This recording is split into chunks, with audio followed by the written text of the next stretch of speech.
Sangeetha ma'am அவர்கள் மே 4ஆம் தேதி பல விடயங்கள் பேசப்படும். அதுல முக்கியமா சங்கீதா அப்படின்ற பேர் அதுவும் யாழ்ப்பாணத்து சங்கீதா அப்படின்ற பேர், லண்டன் சங்கீதா அப்படின்ற பேர் பட்டி தொட்டி எல்லாம் வேற லெவல்ல பேசப்பட போகின்றதுதான். சங்கீதா மேம் அவர்களுக்கு கிடைத்த மிகப்பெரிய வெற்றி. உதிக்கிற சூரியனை யாராலையுமே தடுக்க முடியாது. கிட்ட போனா அது சுட்டரிச்சிடும். மே 4 அந்த சூரியன் தான் திரும்ப உதிக்க போகுது. அப்படி கிடைக்கப்படுகின்ற உறுதியான தகவல்கள். சரிங்களா? இது சங்கீதா மேம் அவர்களுக்கு வெற்றி கிடைக்கணும் அப்படின்னு பல பெண்கள் பல விடயங்களை பண்ணியிருந்தாங்க. நிறைய காணொலிகளை பார்த்தேன். அதுல முக்கியமா ஒரு விடயம் நடக்கக்கூடாது அப்படின்னு அர்ச்சனைகள் வைத்தவர்கள் பல பேர். அதுல ஒரு சகோதரி கனடால இருந்து சில விடயங்களை கூட சொல்லியிருந்தாங்க. அதை பற்றி ஒரு அப்டேட் ஒன்று, ஒரு பார்வை ஒன்று. ரெண்டாவது வாயிசன் ராசையா அவர்கள் மற்றும் மோனிஷா மேம் அவர்கள். ஸோ அவங்க சம்பந்தப்பட்ட சில பாடல்கள் அவங்களுக்குன்னே ஒரு ரசிகர்கள் கூடி அதை பண்ணுவது சிறப்பாக இருக்கு. இலங்கை வவுனியால முதல் முறையாக இன்று ஒரு நிகழ்வு நடக்க இருக்கு. அதுல இப்ப தமன்னா இலங்கைக்கு போனாங்க, அங்க ஒரு இசை நிகழ்ச்சி நடத்தினாங்க. அப்படி என்பது இப்போ வரைக்கும் மறக்க முடியாது. தென்னை மரத்துல ஏறி பார்த்து அது ஒரு பெரிய இதா இருந்தது. அப்ப அதுல நிறைய கவலைகள் கூட இருந்தது அப்படியான விடயங்களை பார்க்கக்குள்ள. ஆனா இப்ப அது நடந்து ஒரு 2 வருடங்களுக்குள்ள சொந்த மண்ணுல, அதாவது தங்களுடைய மண்ணுல யாழ்ப்பாணத்துல பிறந்த இளைஞர் இன்னொரு இளைஞ்சி ஒரு பெரியதொரு நிகழ்ச்சியை முதல் முறையாக நடத்தக்குள்ள, அதுவும் அவங்க ஒரு பெரிய நட்சத்திரமாகவும் அவங்களோட சேர்ந்து பல தென்னிந்திய நட்சத்திரங்களும் இணைந்து நடத்துறது அப்படின்னுக்குள்ள இது ஒரு சரித்திரம். படைக்க போற பல சரித்திரங்களோட புதியதொரு ஆரம்பம். அதை பற்றி ஒரு சின்ன பார்வை ஒன்று. இந்த விடயங்கள் இந்த காணொலியில் பார்க்கலாம். முதலாவது விடயம் மே 4ஆம் தேதி நிறைய இந்த எக்ஸிட் போல்ஸ் அப்படின்னு சொல்லுவாங்க. அதாவது காலமாக இருக்கின்ற பல வருடங்களாக ஒரு 15 வருடம் 18 வருடம் அப்படின்னு நம்ப தகுந்த 95% இந்த வாக்கெடுப்புகள், அதாவது ஆஃபிஷியலா இல்லாம இந்த தமிழ்நாட்டு எலெக்ஷன் அன்அஃபிஷியலா அப்படி இருக்கும். அப்படி அது இல்லை. அதுல எல்லாமே பாத்தீங்கன்னா டிஎம்கே தான் தொடர்ந்து ஆட்சி அமைக்கும். அதாவது ஸ்டாலின் ஐயா அவர்கள் அவங்க தான் ஆட்சி அமைப்பாங்க அப்படி என்பது உறுதியா வருகின்ற தகவல். போன தேர்தல் 2021 இதே சொன்ன மாதிரியே அது நடந்தது. அதற்கு முதலும் அதே மாதிரியான ரிசல்ட்டை கொடுத்தது, அது நடந்தது. அதற்கு முதலும் அந்த இதுல இருந்தவர்கள் என்ன சொன்னார்களோ அதுதான் நடந்தது. சரிங்களா? இது காலமாக அவங்க என்ன சொன்னாலும், அதாவது அந்த விடயம் ஒரு ரிசல்ட் வந்துச்சுன்னா அதுதான் ரியல்ல நடக்கும் அப்படி என்பது. சோ சூரியனின் உதயத்தை தடுக்க முடியாது. டிஎம்கே தான் தொடர்ந்தும் ஆட்சி அமைக்க போது. ஸ்டாலின் ஐயா அவர்களுடைய ஆட்சி தொடர இருக்கின்றது. காரணம் என்ன அப்படின்னா, இந்த சோசியல் மீடியான்றது ஒரு பொய்யான ஒரு பிம்பம். அதுல நல்லவரை கெட்டவரா காமிக்கலாம், கெட்டவரை நல்லவங்களா காமிக்கலாம். என்ன காசு இருந்தா போதும், லட்சம் ரூபாய் கொடுத்தா எதுனா வேணுமென்னாலும் பண்ணுவாங்க. நமக்கு பின்னால் ஒரு 1000 பேரை கூட வர வைப்பாங்க. சரியா?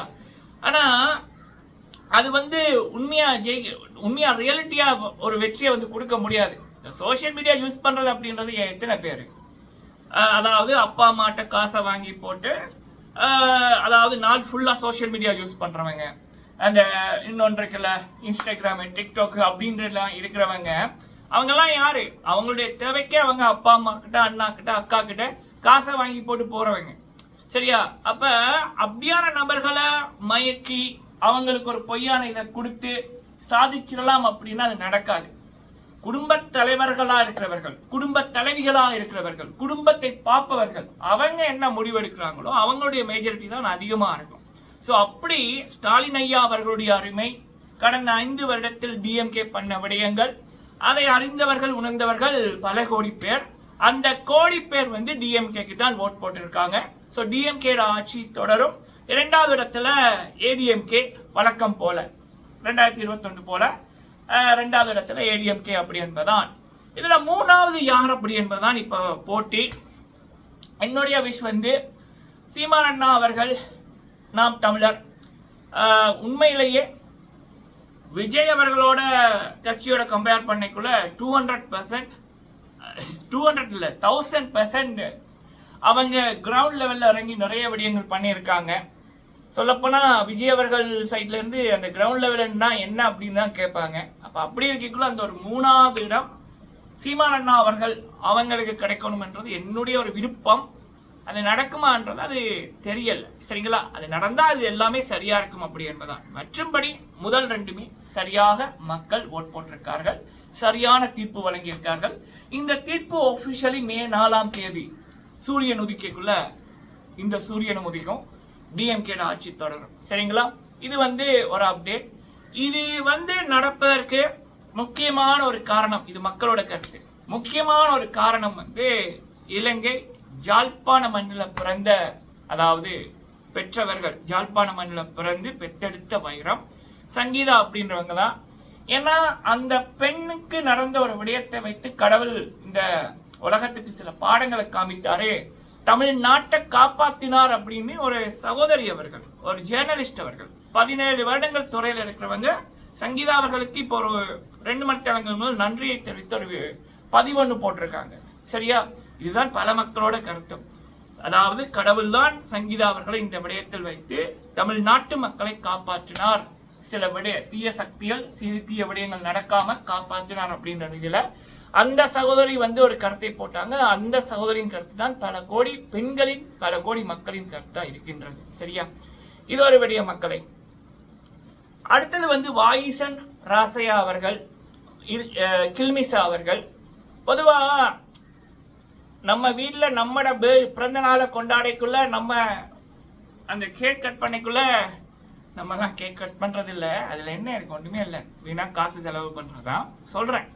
அப்ப நம்ம பர்த்டேக்கு கேக் கட் பண்ணிக்குள்ள சொந்தக்காரங்கெல்லாம் வரைக்கும் நம்ம வீடு, அதுவும் நம்ம பிறந்த வீடா இருந்தா இன்னும் சூப்பரா இருக்கும். அப்ப அது ஒரு தனி இது இல்லை.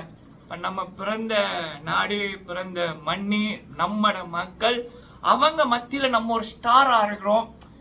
அப்ப நம்ம மண்ணில் நம்ம நாட்டில் ஒரு நிகழ்ச்சி அது ஃபர்ஸ்ட் டைம் பண்றோம், அதுவும் நம்ம ஒரு ஸ்டாரா பண்ணிக்குள்ள பல ஸ்டார்ஸ் இணைஞ்சு பண்றாங்க, தென்னிந்திய ஸ்டார்ஸ் எல்லாம் இணைந்து பண்றாங்க அப்படின்னு அது எவ்வளவு பெரிய பெருமை.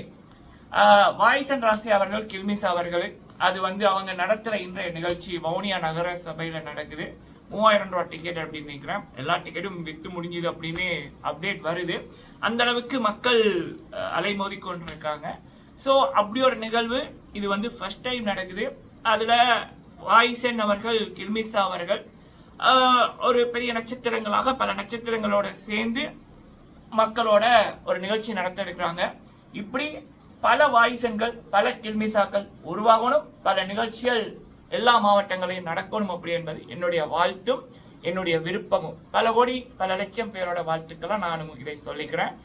நிகழ்ச்சி பற்றிய அப்டேட் அது நடந்து முடிஞ்சதுக்கு அப்புறம் நாளை பேசுவோம். சரி, அடுத்தது மோனிஷா மேம் அவர்கள், வாய்சன் ராசி அவர்கள் ஒரு சமையல் ஷோல தான் இவங்க தென்னிந்திய சமையல் ஷோல தான் அறிமுகமானார்கள். ஆனா ஒவ்வொரு ஃப்ரேம் பை ஃப்ரேம் ரசிகர்கள் ரசித்து எடிட் பண்ணி காட்சிகள் போடுறாங்க. சும்மா பேசினா கூட அது சூப்பர் டூப்பர் ஹிட் ஆகுது. ஸோ ஒரு அந்த நிகழ்ச்சியோட பேர் எனக்கு ஞாபகத்தில் வரையில, ஒரு சமையல் நிகழ்ச்சி. அப்போ அதுக்கப்புறம் ஒரு யூடியூப் சேனல்ல விளாக் மாதிரி மோனிஷா அவர்கள் யாழ்ப்பாணம் போயிருக்கக்குள்ள வாய்சன் அவர்களோட பண்ண விளாக்ஸாக இருக்கட்டும், அதெல்லாமே சூப்பர் டூப்பர் ஹிட். அதுக்கப்புறம் இவங்க இந்த பேர் இணைவது இந்த நிகழ்ச்சியில தான். அதுக்காகவே பல மக்கள் காத்திருக்காங்க, இந்த நிகழ்ச்சியில அவங்க என்ன பண்ண இருக்காங்க அப்படின்னு நானும் காத்திருக்கேன். இதை சொல்லிக்கொண்டு வீடியோவை முடிக்கிறேன். உங்கள் ஆதரவை இந்த நிகழ்ச்சிக்கு கொடுங்க. இது ஒரு வாய்சன், ஒரு கில்மிசாக்கு கொடுக்கிற ஆதரவு இல்லை, இந்த ஒரு நிகழ்ச்சிக்கு கொடுக்கிற ஆதரவு இல்லை. இனிமேல் இப்படி 1000 வாய்சன், 1000 கில்மிசாக்கள் உருவாகணும், இப்படியான நிகழ்ச்சிகள் நடத்தணும் என்பதற்கு இது ஒரு அத்திவாரம். நன்றி.